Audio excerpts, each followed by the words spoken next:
Purchasing a brand new car here in Italy looks like it's becoming common practice of all dealers which operate whatever brands here in Italy to entice you. We only accept payments if you pay it on hire purchase. Even if you had the money, write a check or send them what I call a bonifica here in Italy, a money transfer order, they won't accept it because it's they say it's not our policy. You know why? Because if you take up finance, a purchase on a car, you better do your homework properly, because you're not just the car maker, for example Stellantis, which they have a finance banking thingy bob, which what you might call it, finance of the car maker earns on a percentage on the interest rates. Even a car dealer taking out a finance earns their certain percentage, because once upon a time it wasn't like this. Because once upon a time it was the finance of that brand of car which, when approved of finance, paid for the entire vehicle of it, and the dealer pockets the money, and there you are. And all you only owe the money towards the car maker's bank, I should say. In this case, Stellantis. In this case, not just of making a bit of a profit or commission on selling the vehicle, and even on the finance as well, which you take out of purchase.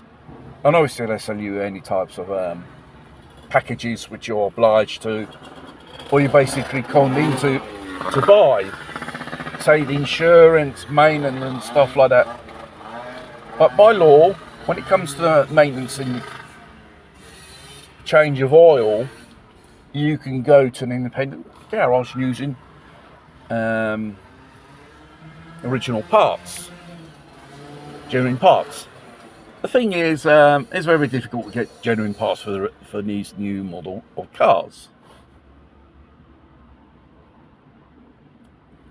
And obviously when it's a type of, you put down a sum, loan, like a deposit, and the rest it's on monthly HP payments. You have to look out for the tag and TIG, which are interest rates, which is globally calculated every year, which they can be high if you're not be careful, and you end up in a type of bank loan if you was going to buy a house a bit, sometimes in certain cases, because middle of the range vehicles, they're all SUVs now, don't exist anymore, city cars, and you're there to pay it. Or if you are lucky enough to have an extended warranty, obviously more longer it is, less it covers, and less responsible the dealer is, or the manufacturer. But this day and age, they're even going to sell you the insurance for the car as well. Bloody hell. Third party, fully comprehensive, or packet of maintenance which you sincerely don't need really. You just need the basics. And we all know how new cars are, especially Stellantis, after so many kilometers, they begin to play up. They have their problems and issues. We all know about the poor tech. I suppose it's go beyond the warranty limit, 2 years, legally speaking. And strangely after that period, your fucking car plays up. And due to engineering, assembly defects beyond the warranty, which is certain brands and certain models are known for the engines, and it's programmed to change the so-called wet timing belt in terms of the engine. And they say 100,000, 120,000 kilometers. No, you have to change it before 50,000 kilometers, because if that belt starts to disintegrate, ends up in the pump which fishes the oil, when it gets inside there, it clogs up and it ceases to circulate the oil around the engine. And bada boom. 8,000 hours of damage you've done inside this car. It's not the classic engines which the Fiat, the Stellantis use, the Fire, which even the belt snaps, it doesn't do no damage at all to the pistons or the valves. But seeing it's a PureTech PSI engine, when the timing, if the timing belt for some reason breaks, it damages anything inside the engine. Hence why the cost of repairs. Because it seems like this fucking engine's made out of Lego, which is absolutely astonishing.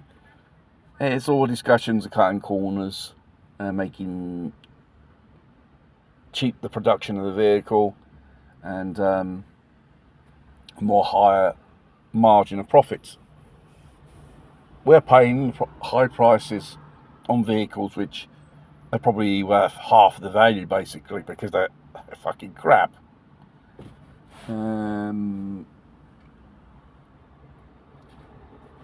It's electric. The company's got state aid money from each government to push the narrative of electric cars. It doesn't work, and then they're pushing it with government incentives to buy an electric car. That's another disaster, that is. They are designed not to last like once upon a time. They're designed to last, they say, 5 years and 8 years. Well, probably 5th year, you begin to have serious problems in the 8th year if you're mug enough to go through costly maintenance and repairs, especially with all the electronics that go inside, all these nice glowing light bulb, not light bulb screens, and you've got buttons, which physical buttons to operate each function inside your car. You know, it's a costly thing, because the electronics costs probably, there are 50 buttons inside a car, which is around about €2 each. Sod it, put stick in the screen, which is about 60 euro, and there you are, which you probably can even pay in a Tesla 1,000 euro, 2,000 euro. A very expensive iPad screen, I should say.